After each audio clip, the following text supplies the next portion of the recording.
কিচ্ছু ভালো লাগছে না রে বোন। কি হয়েছে? বৌদির সঙ্গে ঝগড়া করেছো বুঝি? না না, তবে কি হয়েছে বলবে না? তুমি আমায় তোমার বর কেন ভাবাও? কিছুদিনের জন্য আমি এখান থেকে দূরে কোথাও চলে যাবো রে সুধা। এখানে যেন মনটাকে ঠিক বসাতে পারছি না। দাদা, মনে হয় কি যেন নেই, কি যেন হারিয়ে ফেলেছি।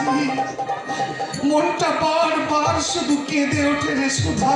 নিশ্চয় তুমি বৌদির সঙ্গে ঝগড়া করে এসেছো। তুই কোনোদিন আমাকে কারোর সঙ্গে ঝগড়া করতে দেখেছিস? তাহলে জানিস সুধা, আজ 4 দিন আমি জল ছাড়া আর কিচ্ছু মুখে দেইনি। দাদা, ছি ছি ছি ছি ছি, এ কথা তুমি আমায় আগে বলবে তো।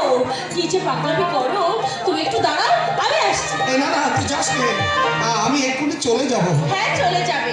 এই আমি দাঁড়িয়ে আছি, যাও তো দেখি। আমাকে আটকে রেখে তোর কি লাভ সুধা? অনেক লাভ। সুধা, তোমার সঙ্গেই তো মামা আমার বিয়ে ঠিক করেছিলে। হঠাৎ তোমার ভাগ্যের চাকা ঘুরে গেল। তুমি হলে লক্ষ্যপতির জামাই, নইলে তোমার সঙ্গেই তো আমার। ওসব কথা আমি ভুলে গেছি সুধা।